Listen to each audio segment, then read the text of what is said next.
Good morning, Thailand. My name is Alex. And I'm Jay. And we got some news updates for you from around the land of smiles this Friday, August 22nd, TGIF, baby. Before we dive into it, please remember to hit that like or subscribe button to stay up to date on all things Thailand.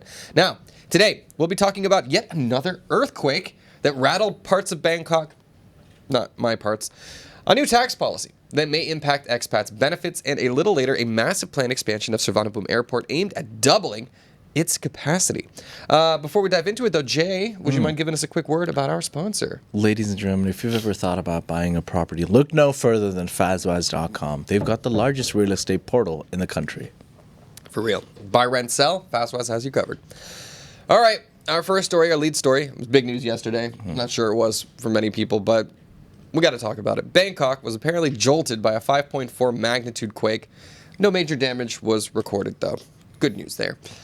Bangkok experienced a 5.4 magnitude earthquake on the morning of August 21st, that was yesterday, centered about 10 kilometers beneath the Andaman Sea, nearly 211 kilometers southwest of Mae Sot.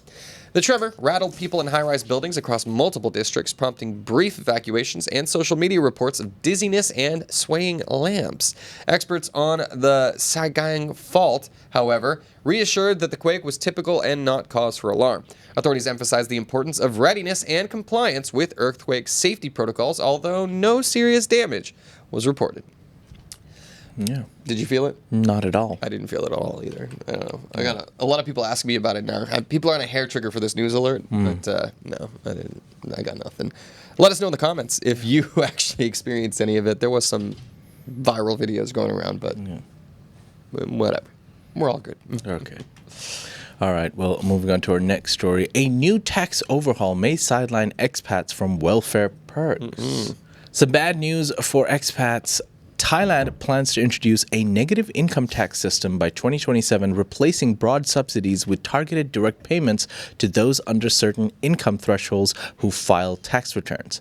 Now, all residents, including foreigners residing in Thailand over 180 days annually, will be required to submit annual tax forms to qualify, potentially excluding non-filers from government aid entirely.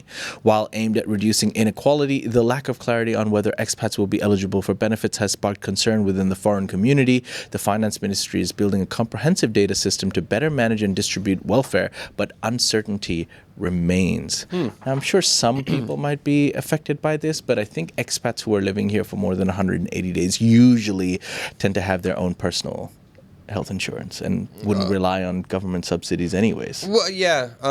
I like the idea of a negative income tax, where it's basically like if you're not making enough money, then the government credits you back some so that you can actually, afford whatever the cost of living is.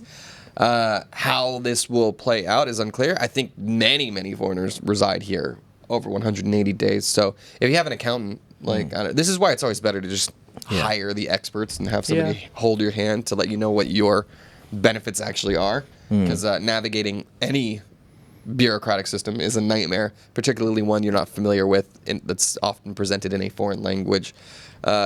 So just, if you're retired or something like that, make sure to check it out and see what benefits you actually do qualify for. All right. Our next story, we got an update. All right, so we've been following this one for a few days. I don't know what's going to happen, but apparently there's more news over the Michelin chef over at J5, as they are now under a probe over that 4,000 baht omelette pricing. It's a goddamn egg story. It won't go away. The famed J5 restaurant in Bangkok is being investigated by the Department of Internal Trade following reports of the 4,000 baht crab omelette, despite a menu price showing a lower 1,500 baht. The owner was fined 2,000 baht for not listing the price, and if you could do the math. Okay. Still turned a 500 baht profit on that. Now authorities are examining whether the dish's cost exceeds reasonable ingredient value.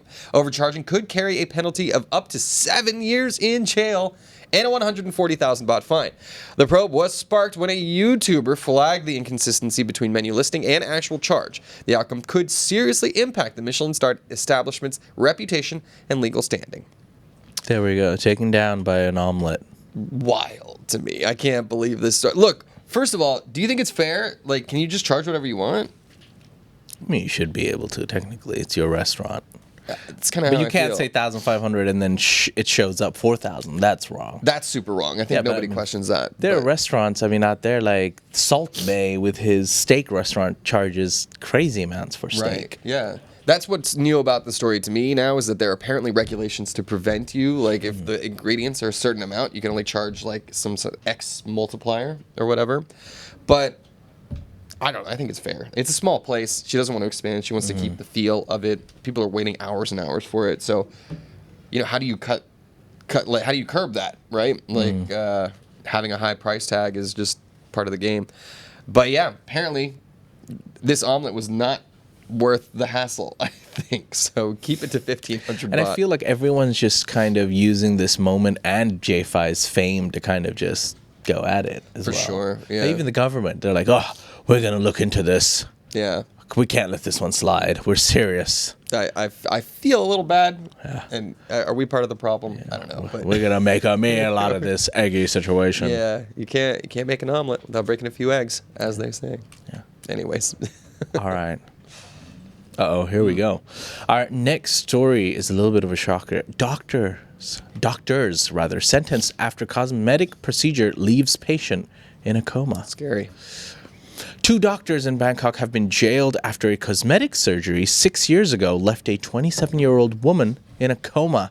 The surgeon, now known as Thun Papat, formerly Chatri, received a 6-month sentence while a second clinic owner, Penlada, was sentenced to 3 months.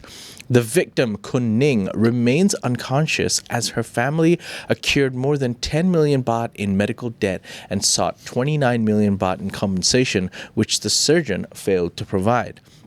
Now, the court issued its ruling on August 20th, providing some closure after years of hardship for the family. Yikes. Yeah. How do you put someone in a coma after a cosmetic surgery? Went in there for a... Yeah. Well, this is what's scary about it. I mean, so many people come to Thailand for medical tourism. There are plenty of very highly qualified doctors and good clinics here. But seeing this kind of story is like a bit of a horror story. And the fact that they didn't pay back the compensation. I don't know, sometimes there's just no money there, right? If they didn't have enough money to pay it off. But certainly not worth the coma. Yeah. That's for sure. And the poor family trying to, left with the medical bills. True. Right? Like, obviously you're going to do whatever to keep her safe and try to keep her healthy. But the fact that they're now stuck with the bill on top of losing the daughter to a coma is just completely unacceptable. Yeah. Anyways, hopefully they crack down on it. There's a lot of illicit practices. We hear a lot like underground clinics and stuff like that. Yeah. If you're doing cosmetic surgery, guys, don't cut corners. There's so many legitimate above board ones that you can go check out, but do your due diligence because you don't want to end up like this girl. All right. A crazy story. Next one, crazy taxi. An angry motorcycle taxi rider attempts to run over a fearful passenger. So this was the driver received a complaint and went a little psycho. A motorbike taxi driver in Bangkok reportedly tried to run over a female passenger after she criticized his reckless riding in the early hours of August 20th. The 41-year-old passenger, Aun Yamani, told Samai Survive that the driver ignored her safety warnings and continued speeding, running red lights, and taking her to the wrong location. Scary stuff. After paying the fare and confronting him, the enraged driver revved his engine and drove toward her, narrowly missing and prompting bystanders to record the incident before he fled. She filed a police report at Lumpini Station, submitting video evidence to seek justice. Yeah, been there, man. There are some crazy drivers here. That was one of the reasons I ended up buying my own bike. I was like, if I'm going to die, let it be on my accord and not some random Bolt or Grab driver. Normally Bolt especially, like, I don't know how they verify some of these guys, but like they drive crazy fast. Yeah, it is scary. What I like about being able to do Grab and Bolt though is if something is wrong, there's a paper trail at least, and then like Vimal said in the comments, you can leave a bad review, you can like leave a warning, and then that can maybe take care of the issue later down the line. But yeah, I don't know, like doing a direct confrontation with somebody who's already obviously unstable, running red lights and putting your life in danger. Yeah, you got to wonder, are there substances involved? Are there mental health issues involved? not a good time for confrontation when he could be in a position to hurt you. So hopefully, fortunately, she's okay. And hopefully they're able to track him down because there's plenty of video evidence of the guy. But time will tell. And Teddy Bear has the right solution. Just walk. Just walk. It is a walkable city, Bangkok. All right. We got a heist. All right. Our next story talks about an Amulet merchant offering 50,000 baht reward following heist of priceless item. How priceless is an item? 50,000 baht apparently. Yeah. Here we go.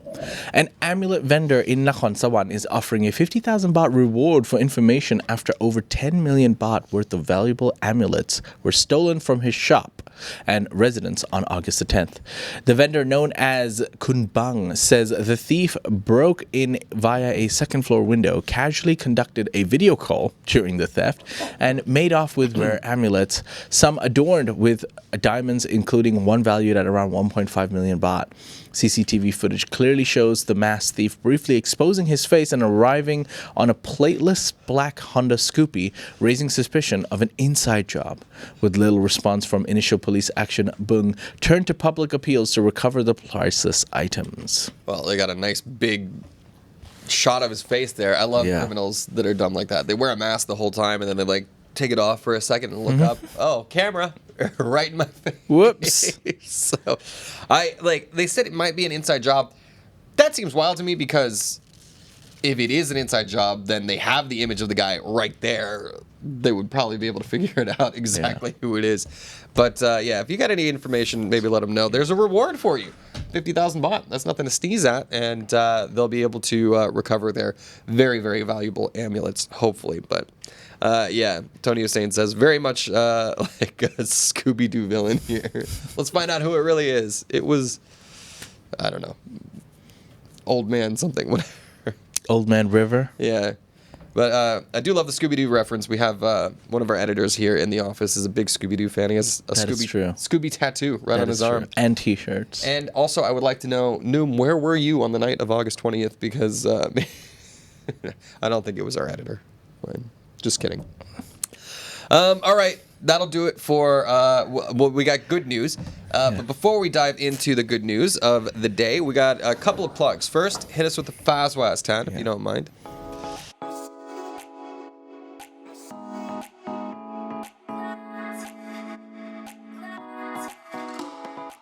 Shaggy for Halloween before. Zoinks!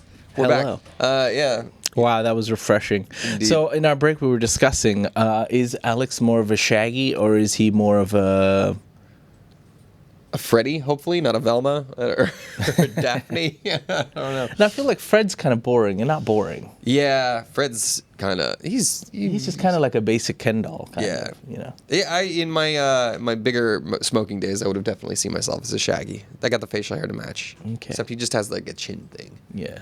I don't know. I guess I'm more of a Scooby villain. Nim's probably Scooby. Yeah. Right. He has to be Scooby. Yeah, definitely. Kaimuk is Scrappy Doo. Kaimuk is definitely Scrappy. Yeah. Let me at him. I could see that. Anyways, not our only plug. I do gotta Thelma. I'll take it. Is Thelma the one in orange? That's Velma. Oh, that's Welma. Who's Thelma? Thelma and Louise. I think they drive off a cliff together. All right. Okay. Last plug. Can you pull up my Sexorcist? Love the name for this event. The what? Madame Rouge is having an event tomorrow at Hemingway's. If you know Hemingway's, the wonderful watering hole over on Soy 11, Madame Rouge puts on amazing cabaret events. And tomorrow it is going to be The Sexorcist. What kind of event is this? Curse of Labubu. It's cabaret. Burlesque. Why is it called a Sexorcist? Because they're very creative. And I kind of love the name.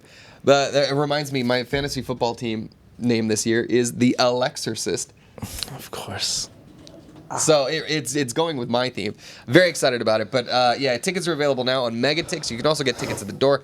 Not much of a price difference, but no matter where you get your tickets, you get a welcome drink with it as well. I've been to many of her shows. I've done comedy and cabaret with them. It's super fun.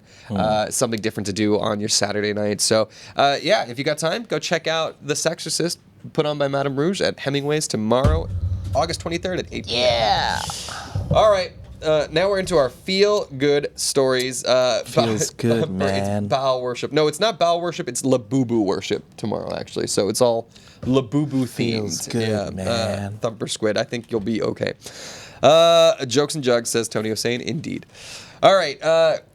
Couple of feel-good stories. Feel-good graphic. Hit me. Feels good, man. All right. Feels good, man. Our first feel-good story of the day is about the airport. Suvarnabhumi Airport has an expansion that is aiming to double its passenger capacity. That's right, Suvarnabhumi Airport is undergoing a major expansion to nearly double its annual capacity to 120 million passengers with a new south terminal and fourth runway in development, aiming for full approval by October. Approximately 70% of the expansion master plan is already complete, and construction of the 12 billion baht East expansion is set to start in early 2026, reaching completion by 2030. Alongside this, a 3.9 billion baht project to automate baggage systems will enhance efficiency, while Don Mueang Airport is also expanding to handle up to 50 million passengers with improved rail connectivity. These initiatives reflect Thailand's strategic push to bolster its aviation infrastructure and remain competitive globally. Good news. They're putting a lot into the airports these days. Don Mueang is annoyingly disconnected too from the railway links. No, not anymore. Apparently, it's you can get on, but it's nothing like Suvarnabhumi with the airport link. That's the best for me because I live right next to an airport link station, and you just get on right at it's so much faster and more convenient and cheaper than getting a car out there. So hopefully something like that pops up at Don Mueang. But yeah, in any case, good news for all you frequent flyers out there. Hopefully it'll get a little bit smoother, a little bit nicer at all of Bangkok's airports. Cool. Our final story, Jay. Yeah. We still have stories. Okay, we got one last one. Yeah. All right, ladies and gentlemen. Summer Sonic Bangkok, 2 days of global music spectacle. This weekend. Summer Sonic Bangkok 2025 is set to electrify the city on August 23rd and 24th at Impact Challenger Halls 1 to 3, featuring 2 stages running from noon until midnight. The Mahanakon stage will showcase international heavy hitters like the Black Eyed Peas, Alicia Keys, Camila Cabello, and 21 Savage, while the Thunbury stage focuses on regional and indie artists for a diverse sonic experience. Now, promoted as Bangkok's largest music festival of the year, the event promises high-octane performances and state-of-the-art production. It's being billed as a not-to-miss cultural highlight this summer. Yeah. Here we go. Black Eyed Something to Peas do. in Thailand. Yeah, really fun event coming up this week. By the way, also one of my favorite live acts is coming. Baby Metal. Oh, yeah, that's true. Baby Metal will be there. That's so sick. Baby Metal will be there as well. So yeah, something fun to do. Plenty of stuff to do in Bangkok, as there usually is. But this weekend, we're ramping things up. Low season, schmo season. I think we got a lot to keep us busy. 21 Savage, too. That's fun. Yeah. All right. Now that'll do it. There we go. Ladies and gentlemen, those are some of the stories from across Thailand today. You'll find more stories on thetiger.com, or you can visit ASEANnow.com. and join in the conversation on Thailand's largest English news forum. Yeah, don't forget, this is also a live show, guys. If you're not watching GMT Live, you can catch us every morning at 9:30 a.m. to see a little bit more. We do some extra international news at the beginning of the show. We get into the live comments at the end of the show. We'd love for you guys to come and join us on the live conversation. And you can also follow us on social media. Instagram, TikTok, Facebook, whatever. We got more content you don't normally see on the channel here. That'll do it. Yeah. Let's sign off the show for this Friday. We'll be back again with you over the week or after the weekend on Monday. And for now, we will dive into those live comments. See what you have to say. If you like that story, please like and subscribe. And for more Thailand news, follow us on Instagram, YouTube, or TikTok at The Thaiger, or you can go to thetiger.com and join the conversation.